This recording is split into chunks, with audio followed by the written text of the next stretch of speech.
Hola, ¿qué tal? Bienvenidos. Pues estamos muy contentos de estar en nuestro tercer foro de mitos y realidades en US Meat Expert Federation. La verdad, los dos previos han sido un éxito y gracias a las personas que han hecho los comentarios y las sugerencias de cuáles son los temas que les interesan, que podamos seguir avanzando en este concepto de foros. Así que el día de hoy nos sentimos galardonados de tener a 3 líderes de opinión en diferentes industrias, en donde nos van a poder compartir su conocimiento y tantas dudas que existen alrededor de estos temas, en algunos casos hasta ciertamente polémicos, en donde qué me dicen mis amigos, qué me dicen mis instructores, qué debo hacer, qué debo de no comer. En fin, hoy creo que vamos a solucionar y resolver muchas dudas a tantos mitos que existen. El concepto de este foro va en relación a cuestiones de medicina, de fitness y de nutrición. Gracias a todos los comentarios de todas las personas que nos siguen en nuestras redes sociales, es que el día de hoy podemos llevar a cabo este tercer foro. Para nosotros nos sentimos honrados contar con la presencia, y voy a empezar con las damas primero, con la licenciada Dinora Roset. Ella es licenciada en nutrición clínica con especialidad en nutrición deportiva y tiene certificaciones en diferentes estandarizaciones de nutrición, y hoy en día también es creadora en contenido sobre los beneficios del consumo de la carne de res y cerdo basado en información y ciencia. Muchísimas gracias, licenciada, gracias por estar aquí con nosotros. Nos acompaña el doctor Edgar Díaz. Él es médico cirujano egresado de la UNAM, con especialidad en urgencias médico-quirúrgicas y alta especialidad en medicina de reanimación. Muchísimas gracias por acompañarnos. Y tenemos al licenciado Juan Carlos Villeda. Él es licenciado en acondicionamiento físico y fitness en el Centro Iberoamericano de Ciencias del Deporte, licenciado en nutrición, y es fundador de Fitness Coach MX, que es una clínica destacada en nutrición deportiva en la Ciudad de México.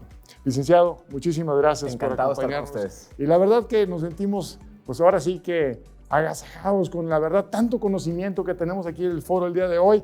Sé que hay muchas preguntas y bueno, vamos a darle pie a iniciar, porque agradecer también a la gente que nos acompaña en el foro el día de hoy, en donde sé que ya están desesperados por hacer tantas preguntas y tanto contenido, tantos mitos que existen, que vamos a arrancar. Veo por ahí a alguien que ya tiene la mano lista para levantada.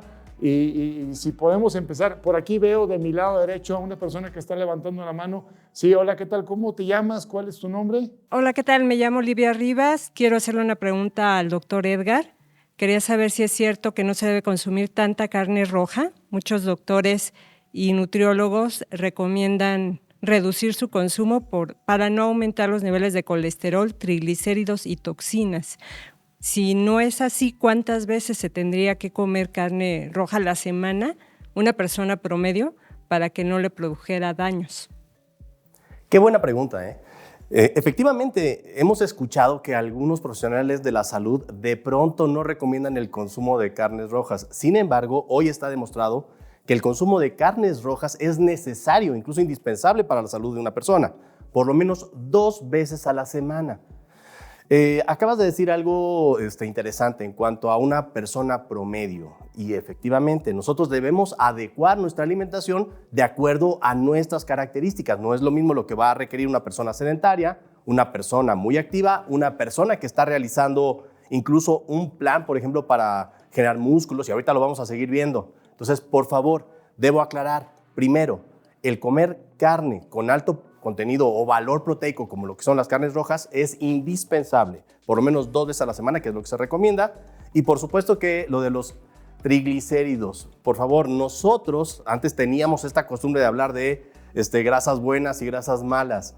También cada uno de nosotros es diferente, y hoy la carne roja, por supuesto, que deberá ser adecuado a nuestra alimentación y a nuestras características.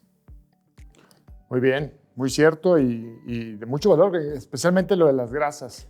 Seguimos avanzando. Aquí veo otra pregunta por ahí de este lado. Hola, ¿qué tal? ¿Cómo te llamas? Buenos días, mi nombre es Laura y la pregunta es para Dinora. ¿Es malo el consumo de carne de cerdo y por qué? Esa es una muy buena pregunta, porque en la actualidad desafortunadamente todavía hay muy mala información o hay desinformación sobre el tema del cerdo. Nutricionalmente se creía esto porque se decía que la carne de cerdo era alta en colesterol y en grasas saturadas. Estudios actualizados demuestran que la carne de cerdo contiene ácidos grasos monoinsaturados como el ácido oleico que puedes encontrar en el aceite de oliva, en los frutos secos, y además este tipo de grasas es muy buena porque ayuda a reducir el colesterol malo en sangre. Entonces, es muy importante la preparación. No es lo mismo que tú sumerjas tu corte de carne de cerdo en aceite, porque ahí pierde todos sus beneficios, a que lo prepares al horno y combinado con alguna guarnición de verduras. Espera. Tengo una pregunta y me surgen una serie de dudas en ese tema. ¿Qué tan bueno o malo es cocinar con manteca de puerco? La industria de aceites se ha dedicado a decir que los aceites son mejores que la manteca de cerdo, pero no. De hecho, la manteca de cerdo es una muy buena grasa para cocinar porque aguanta mayores temperaturas, tiene un alto punto de humeo en comparación con los aceites vegetales. Obviamente, la manteca de cerdo te aporta calorías y el consumo moderado. No es lo mismo agarrar 5 cucharadas para preparar tu corte de carne a una cucharadita, y además le va a dar excelente sabor. Entonces, la manteca de cerdo es una muy buena opción para cocinar si quieres cocinar a altas temperaturas. Sí, y además es riquísimo, ¿no? Cocinar con manteca de cerdo. Sí, es muy bueno quitarnos como ese mito de que la manteca de cerdo es súper mala, porque realmente se ha demostrado igual. Actualmente hay información súper actualizada respecto a la manteca de cerdo y no es mala, pero todo con moderación. Muy bien, yo creo que ahí está, como dice alguien, la dosis está el veneno. Entonces hay que cuidar solamente las porciones que vamos a consumir, pero creo que es muy buena opción para cocinar. Así es, todo en exceso es malo, hasta el ejercicio es malo en exceso. Muy bien, veo por aquí, tengo a otra persona que está de este lado. A ver si, hola, ¿qué tal? ¿Cómo te llamas? Hola, mi nombre es María Ruiz y quiero preguntarle a Juan Carlos si es posible cambiar los polvos de proteína por proteína animal, porque a veces se escucha que este cambio puede engordar las personas. Sí, puedes sustituirlo en 1 o 2 momentos del día. Lo importante aquí es la calidad de los suplementos. Hay que elegir una buena proteína, puede ser proteína de suero de leche, puede ser proteína con alguna combinación de vegetales, chícharo, arroz, por ejemplo, puede ser incluso proteínas de insectos, ¿no? Como los grillos. Entonces, lo importante aquí es que a tu cuerpo le des la cantidad suficiente de aminoácidos para que esos aminoácidos son como los ladrillos que construyen el músculo. Entonces, esa fuente puede ser huevo, pollo, pescado, res, por supuesto, carne de cerdo y también proteínas en polvo. Oye, espera. Te detengo un segundo. A ver, pero hay tantas opciones de proteína en polvo hoy en día. ¿Cómo sé? Yo sé el valor de la proteína en la carne roja, pero ¿cómo sé contra qué lo puedo comparar con tantas opciones que veo en el mercado que no sé cuál es la que realmente pueda compararse a una proteína? Me encanta que me lo preguntes, porque en el mercado hay tantas opciones de proteínas. Algunas son muy buenas, pero la verdad es que la mayoría son muy malas. Lo más importante acá es que te acerques con un nutriólogo deportivo que te ayude a elegir cuál proteína es buena para ti, en cuanto a calidad, en cuanto a componentes de aminoácidos y en cuanto a digestión también, porque de repente hay proteínas que te pueden caer pesadas, que te pueden inflamar. Pero si tú te quieres ir a la segura, donde tenemos las mejores fuentes de proteínas son en los alimentos reales: huevo, pollo, pescado, res y por supuesto la carne de cerdo también.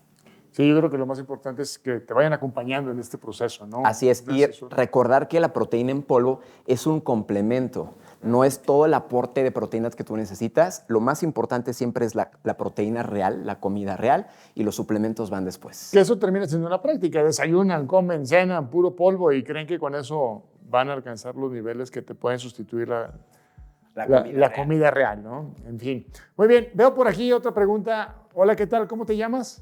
Buenos días, mi nombre es Sandra Hernández. Es una pregunta para el doctor. Quisiera saber si es verdad que da la enfermedad de gota por el consumo de carnes rojas. Gracias. Ese es un gran mito, fíjate. Es como decir que de pronto una persona llega a tener diabetes porque come pan o por lo del susto. Cuando una persona tiene gota, ya estamos hablando de una persona que tiene cierto trastorno en el metabolismo de los aminoácidos o de las proteínas.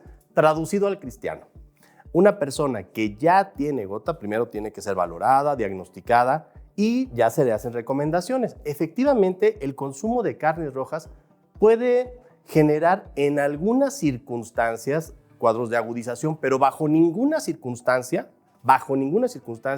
el consumo de carnes rojas va a producir gota, ¿eh? Y es más, dentro de las recomendaciones actuales, una persona que tiene gota puede y debe consumir carne magra, en este caso, puede ser de puerco o de res, así que sin problema, ¿eh?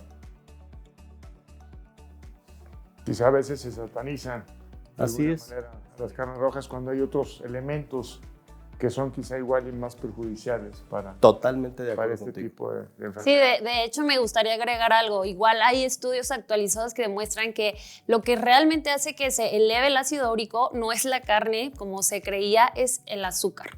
Eso es realmente lo que está haciendo que se eleve el ácido úrico. Entonces hay que quitar todos los mitos contra la carne porque la carne es una proteína de alto valor biológico. Así es. Nada como una buena alimentación que incluya carne. Muy bien, seguimos. A ver, por aquí veo a otra pregunta. Hola, buenos días. Mi nombre es Rosa Díaz. Esta pregunta es para la nutrióloga Dinora. ¿Qué tan recomendable es consumir carne roja cuando uno está intentando bajar de peso? Muchas gracias. Cuando quieres bajar de peso, cuando estés intentando bajar de peso, hay dos factores muy importantes que debes considerar. Uno es la calidad de los alimentos, alimentos que realmente te nutran.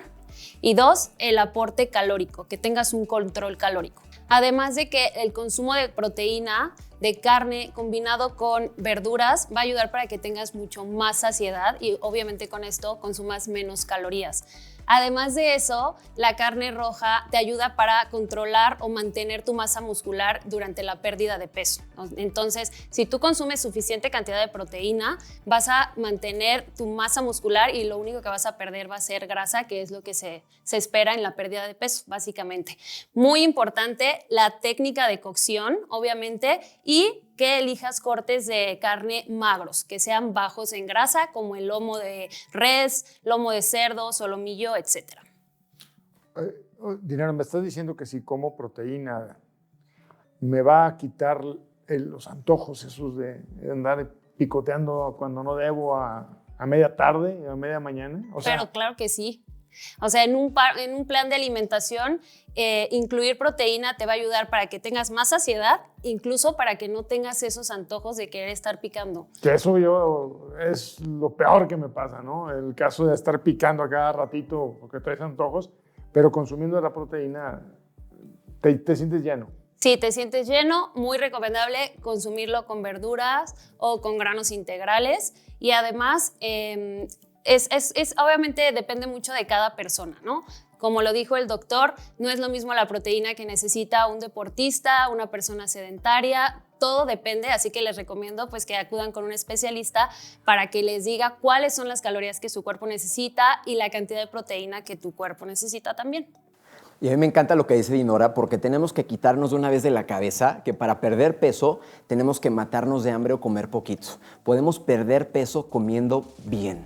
Y fíjate, algo que resulta también importante, por favor, no todo es el peso, sino el porcentaje de grasa que tenemos.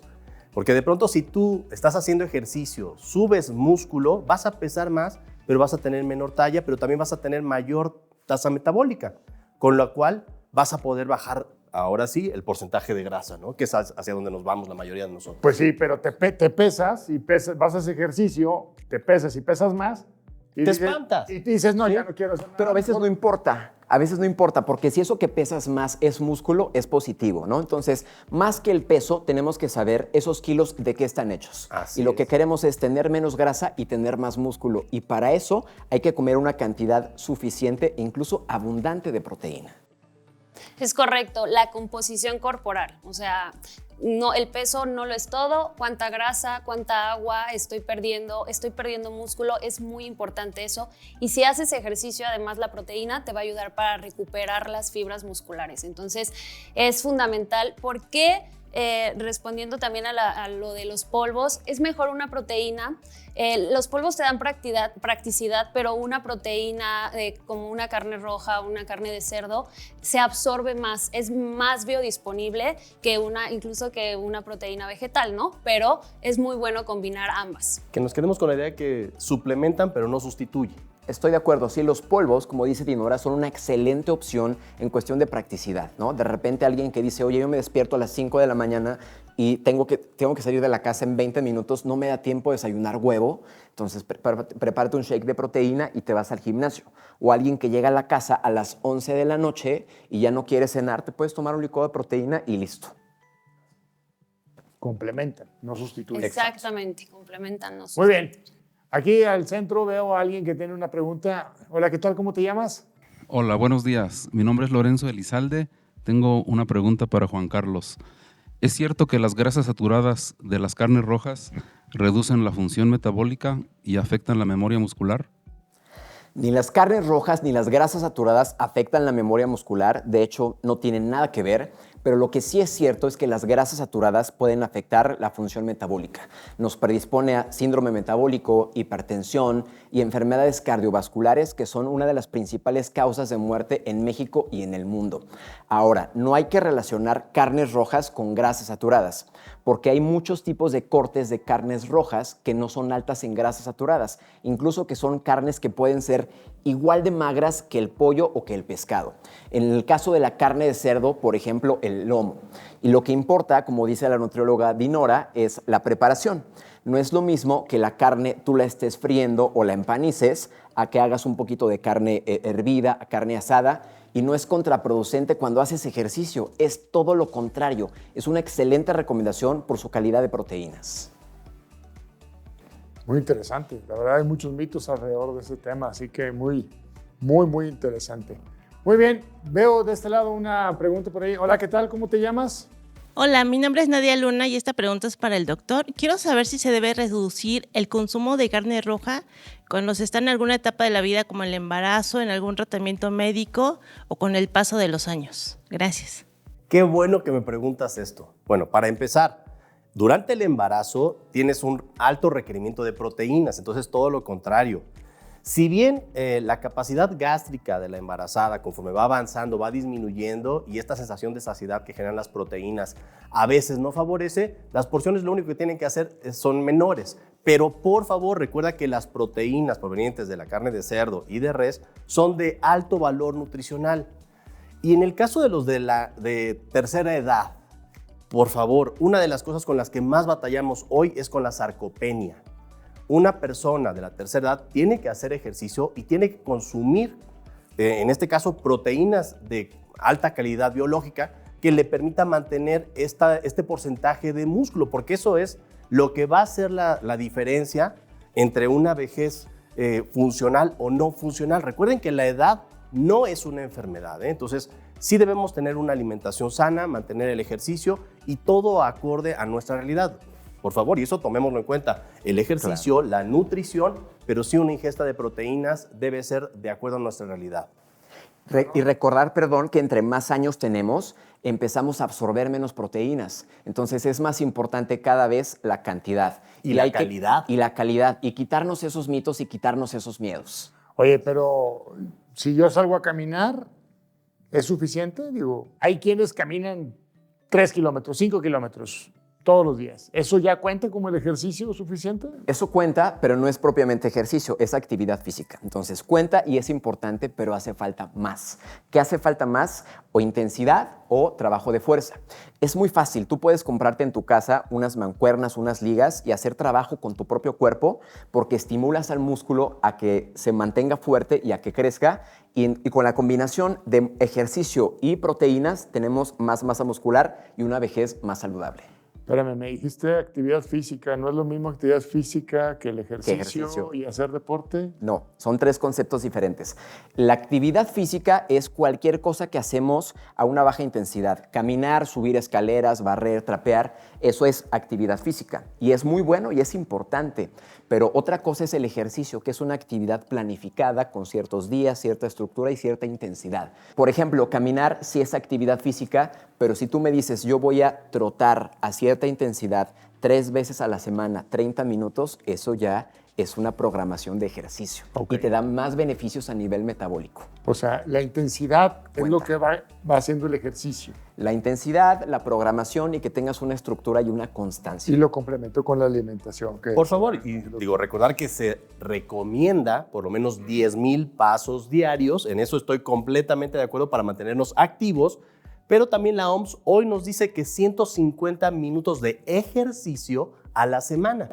¿Sí? Entonces, para que nosotros podamos mantener una estructura corporal normal o lo más sana posible. 150 minutos son 20 minutos al día. Así es, o sea, no nos cuesta trabajo, no nos debería costar trabajo. Sin embargo, ¿vieras qué fácil es encontrar pretextos? Así. Y yo quiero resaltar que consumas suficiente proteína, sí va a hacer que mantengas tu masa muscular, pero tienes que estimular el músculo, o sea, tienes que hacer ejercicio para que esa proteína se pueda absorber e ir al músculo que lo necesita. No nada más, hay como mucha proteína y ya tengo músculo. Sí, conservas tu masa muscular, pero necesitas estimular al músculo con ejercicio. Exactamente, no le tengamos miedo a la proteína, pero hay que sí cuidar, hacernos estudios de laboratorio, acudir con médicos, con nutriólogos, para checar el correcto funcionamiento de nuestros riñones, porque esa sería la única causa por la que tendríamos que limitar el consumo de proteínas. Las proteínas no provocan daño renal, pero una persona que ya tenga problemas en los riñones por otras causas, sí tiene que limitar su consumo de proteínas, en esos casos únicamente. Muy bien. Seguimos avanzando. Veo una pregunta. Hola, ¿qué tal? ¿Cómo te llamas? Hola, buenos días. Mi nombre es Griselda Vega y mi pregunta va para la nutrióloga. Quisiera saber si las salchichas y los embutidos en general son dañinos para la salud. Esto por el hecho de que este tipo de productos contienen aditivos, pero sabemos que los aditivos también les confieren ciertas propiedades a estos productos, como una mejor textura, sabor, incluso extender su vida de anaquel. Entonces, ¿son dañinos o no? Bueno, es una muy buena pregunta. Si bien los embutidos ya no es un alimento de un solo ingrediente como la carne, ¿no? Ya no es un alimento fresco, se considera un alimento procesado que, como bien lo dijo, tiene aditivos, conservadores. Sí, normalmente les ponen mucho más grasas que que lo tuviera un corte de carne normal. Ahora, ¿qué es lo importante? Yo no soy fan de satanizar y decir no embutidos, pero lo que sí es muy importante es revisar la calidad del embutido que vas a consumir. Es nuestra responsabilidad revisar, aprender a leer las etiquetas y revisar los ingredientes y los aditivos que este tiene. Así que sí le van a dar más consistencia a los aditivos, le va a dar textura. No satanizar, sí lo podemos consumir, pero de manera moderada. Eso es lo que yo recomiendo, de manera moderada, y revisar las etiquetas y los ingredientes y que sean embutidos de calidad. Actualmente hay regulaciones que dicen que para que se considere un embutido tiene que tener cierta cantidad de grasa, cierta cantidad de proteína, de aditivos, de conservadores. Eso depende mucho de cada país y de cada región, pero como se los dije, es nuestra responsabilidad consumir un embutido de calidad. Esto que comentas, no debe haber alimentos prohibidos, ¿eh? O sea, Así finalmente el hecho de que tú lleves una alimentación sana no va peleado con que de pronto te des ciertos gustos, porque esto también puede afectar nuestra calidad de vida. ¿Sí? Claro, incluso en deportistas de alto rendimiento. Claro, y no es lo mismo consumir salchichas en algún guiso, hervidas, que salchichas fritas, ¿no? Recordemos, la preparación es muy importante. Muy bien. Seguimos avanzando. De este lado, de mi lado izquierdo, tengo una persona. Hola, ¿qué tal? ¿Cómo te llamas? Hola, buenos días. Mi nombre es Denise y mi pregunta es para Juan Carlos. Si yo quiero ganar masa muscular, ¿necesito consumir carne roja y más o menos en qué cantidad? Gracias. No es estrictamente necesario, pero sí es una excelente recomendación. Ahora, las cantidades dependen estrictamente de cada caso en concreto. No es lo mismo una persona que mide 1,90 y pesa 85 kilos y hace 5 días de gimnasio a la semana que una chica de 1,50 que pesa 45 kilos que hace yoga. Entonces, la cantidad de proteína la calculamos los nutriólogos en base a los kilogramos de peso corporal y en base a la actividad física y los objetivos de cada persona. persona. Si tu objetivo es el mantenimiento del músculo o si tu objetivo es la ganancia de masa muscular, las cantidades de proteína y los tiempos de comida al día suelen ser un poco mayores. Entonces, en concreto y en resumen, no es estrictamente necesario, pero no le tengamos miedo porque es una excelente opción. De repente, cuando hacemos ejercicio en los gimnasios, estamos muy casados con el pollo y el pescado. Todo es pollo y pescado y todo es pollo y atún. Entonces, de repente dejamos fuera por mitos o por ideas falsas las carnes rojas cuando son una excelente alternativa y nos ayuda a darnos más variedad a la dieta y que no estemos comiendo siempre lo mismo. Además, yo quisiera agregar que además de la proteína, tiene muchos nutrimentos como el hierro, que justo en el ejercicio es el que te va a ayudar a transportar el oxígeno. Entonces, hierro, complejo B y otras vitaminas, o sea, la proteína y mucho más, ¿no? Estoy súper de acuerdo. Algo que mientras los escucho y aprovechando que tengo a 3 expertos en el tema, una problemática que yo veo es el hecho de la alimentación y el futuro en los niños, en el sentido de la alimentación, nutrición, ejercicio y demás. Entonces, nos hemos enfocado en esta plática a hablar como si fuera para las personas adultas, en la nutrición, en los gimnasios y demás, pero ¿qué con los niños? ¿Qué podemos hacer con esta siguiente generación de niños que son ciertamente sedentarios, están en el teléfono todo el día y a la fácil querer comer comida chatarra? ¿Cómo poder hacer buscar un legado en cuanto a un cambio de pensamiento en la alimentación, en la actividad física misma? Se me queman las habas por contestarte. Mira, efectivamente estamos en la generación más sedentaria en la historia de la humanidad, ¿eh?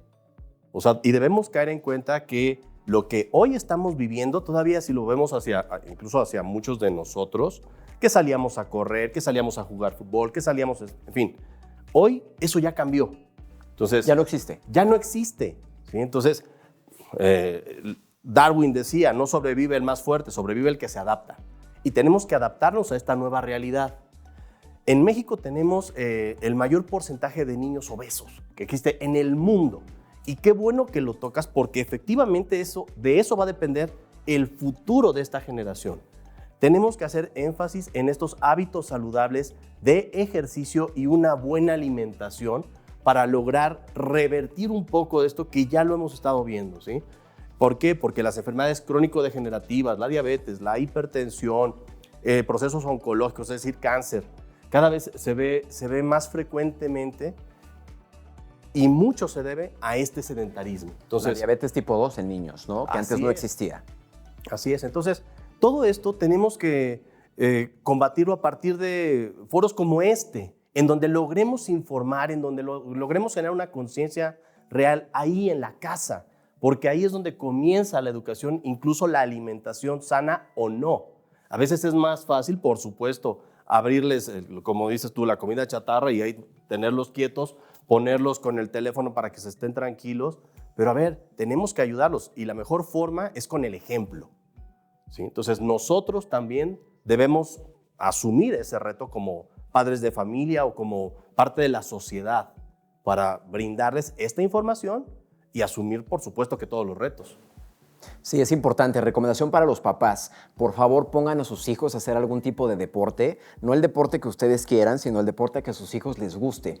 Y también los niños pueden comer cosas que les gusten, dulces, pizza, este tipo de cosas, pero no tienen que ser la base de su alimentación, ¿no? Es muy curioso cómo de repente los papás tienen miedo que los hijos coman cosas como huevo, como carne roja, ¿no? Pero sí comen papitas, sí comen dulces, sí toman refresco. Entonces, es importante que desde niños empecemos a comer comida real y nos estemos moviendo y estemos haciendo ejercicio. Incluso he llegado a tener casos de pacientes, niños con obesidad y con anemia. O sea, tienen obesidad, pero también tienen una deficiencia de hierro. Entonces, la carne, regresando a la carne, es una muy buena opción para que los niños coman y todo depende, como bien lo dijeron, del ejemplo. Hay que ser congruentes. Los papás con los niños son el ejemplo o somos el ejemplo. Los adultos, los niños solitos no van a ir porque no está esa educación. Entonces, el ejemplo y la congruencia son muy importantes. El día de hoy se tocaron muchos temas muy relevantes en la industria, creo, no nada más en la industria cárnica, en general, la industria de los alimentos, y lo que estamos tratando de hacer en US Meat es precisamente eso, sembrar esas semillas en donde podamos crear esos conocimientos y información hacia el consumidor en general. Es una preocupación real, es una preocupación honesta, es una búsqueda siempre de cómo podemos dejar este legado en nuestra y próximas generaciones en cuanto a formas y hábitos de alimentación. Así que pues no me queda más que reiterar el agradecimiento a nuestros expertos y panelistas que estuvieron el día de hoy. Muchísimas gracias, la verdad que nos quedamos todavía con muchos temas y creo que nos da tema para poder hacer un segundo foro porque sé que va a ser de mucho interés para la gente. Y a ustedes que nos siguen en nuestras redes sociales, muchísimas gracias. Gracias por los comentarios. Todos los comentarios y retroalimentaciones que nos hacen saber son tomadas en cuenta. Es por eso que el día de hoy estamos llevando a cabo este tema de nutrición, de medicina, de salud, de fitness. Creo que es un tema muy importante y vamos a seguir escuchando sus opiniones. Gracias y gracias por seguirnos en nuestras redes sociales y hasta la próxima. Gracias por la Hasta luego. Hasta luego. Gracias.